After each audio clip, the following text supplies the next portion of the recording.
Olha só, o Brasil está na eminência de uma mudança gigantesca no diesel que abastece o país. O plano é aumentar a mistura de biodiesel para 15%. Acontece que essa iniciativa acabou gerando um debate super acalorado, com muita coisa em jogo. E a grande pergunta que fica no ar é exatamente essa. Esse combustível novo, mais verde, está mesmo pronto para rodar? Ou será que ele pode, na verdade, deixar milhões de veículos parados por aí? Para tentar responder, a gente vai mergulhar fundo nos dados de um experimento nacional que foi atrás da verdade. Mas antes de mais nada, como foi que a gente chegou nesse dilema? Para entender, a gente precisa voltar um pouquinho e olhar para a política nacional que vem incentivando o uso de combustíveis renováveis aqui no Brasil. Essa história com o biodiesel não começou ontem, não, foi um passo de cada vez. Tudo começou lá em 2008, com uma mistura bem pequena, de 2%, o B2. Depois subiu para 5% em 2013, chegou em 10% em 2018, e o próximo grande salto planejado pelo governo é justamente esse, o B15, a mistura de 15%. Agora aqui tem um ponto fundamental. A própria lei que autorizou esse aumento para B15 veio com uma condição bem clara. Era obrigatório fazer uma bateria de testes para validar o combustível. Não era só misturar e vender. Era preciso provar que ele era seguro e que funcionaria bem na frota do país. E foi isso que deu o pontapé inicial para um esforço gigantesco. E que esforço, viu? Isso nos leva direto para a segunda parte da nossa análise. A mobilização de um verdadeiro experimento em escala nacional para colocar o B15 à prova. Uma tarefa desse tamanho ninguém conseguiria fazer sozinho. Então, o Ministério de Minas e Energia criou, em 2016, um grupo de trabalho. E o resultado foi uma colaboração que, sinceramente, não se vê todo dia. Juntaram na mesma mesa montadoras, fabricantes de motores, fornecedores de peças, produtores de biodiesel, todo mundo com o mesmo objetivo: testar a nova mistura B15. A complexidade da operação era enorme. Pensa só, centenas de testes, dezenas de empresas, um monte de parâmetros para analisar. Foi uma operação logística e científica gigante, tudo para responder uma única pergunta. Afinal de contas, o B15 funciona ou não? E, num primeiro momento, a resposta parecia ser um grande e sonoro sim.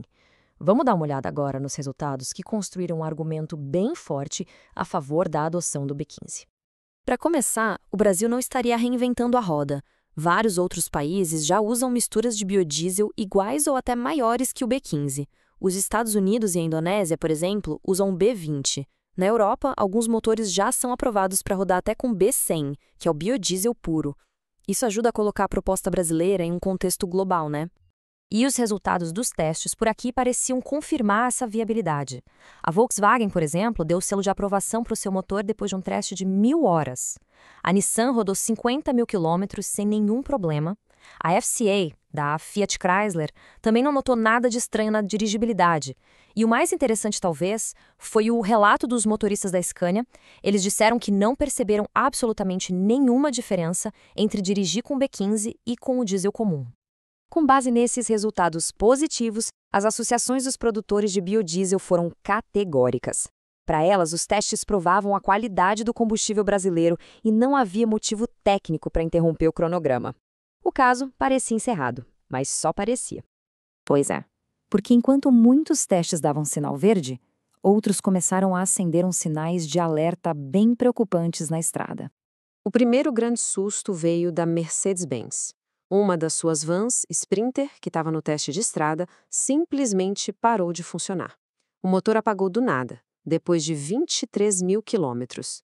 O veículo teve que ser guinchado, uma falha grave que representa um risco de segurança real no trânsito. E não foi um incidente isolado. Depois de consertada, a mesma van quebrou de novo, com os mesmíssimos sintomas cerca de 26 mil quilômetros depois. A repetição do problema era um sinal claro de que não era um acaso, mas sim uma falha sistêmica. Outro alerta veio da Renault. Durante os testes de durabilidade deles, o filtro de combustível do veículo começou a entupir muito antes do previsto. Isso não aconteceu uma, nem duas, mas 3 vezes. E cada vez mais rápido. Primeiro com 20 mil, depois com 17 mil e, por fim, com apenas 13 mil quilômetros. Claramente, alguma coisa estava errada. Os investigadores foram atrás da causa e apontaram um culpado principal: a baixa estabilidade oxidativa. O nome parece complicado, mas a ideia é simples. Pensa numa maçã cortada. Se você deixar ela em cima da mesa em contato com o ar, ela oxida, fica escura, amolece, né? Acontece algo parecido com o biodiesel. Com o tempo, ele pode se degradar e formar uma espécie de borra, um resíduo que vai entupindo os filtros e os bicos injetores do motor. E isso não era só teoria. Um teste de armazenamento feito pela FCA comprovou o problema na prática. A estabilidade do B15 Lovinho era de 9 horas. Depois de apenas 30 dias guardado, essa estabilidade despencou para 5,2 horas. Essa degradação rápida era a causa mais provável dos problemas que alguns fabricantes estavam enfrentando. Então, a gente chega ao clímax dessa história. Com resultados tão diferentes, qual foi a conclusão final do grupo de trabalho? Bom, a verdade é que não teve uma única conclusão. O grupo rachou. O resultado foi um impasse. De um lado, os produtores de biodiesel, olhando para os vários testes que deram certo, afirmaram: o combustível está pronto. Do outro lado, a Anfávia, a Associação das Montadoras, olhando para as falhas graves, concluiu: a especificação do combustível precisa mudar para garantir mais estabilidade antes de a gente pensar em aumentar a mistura. E essa discussão não é só técnica, não. As consequências são bem reais. A gente está falando de segurança, com veículos podendo parar do nada no trânsito. De custo, com mais manutenção e troca de peças antes da hora. De logística, com risco de caminhões de entrega ficarem parados, afetando toda a economia.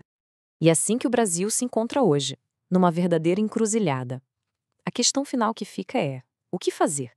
Melhorar a qualidade do combustível primeiro e depois avançar? Ou seguir com o plano e correr o risco? A jornada de milhões de veículos que dependem do diesel todos os dias depende dessa resposta.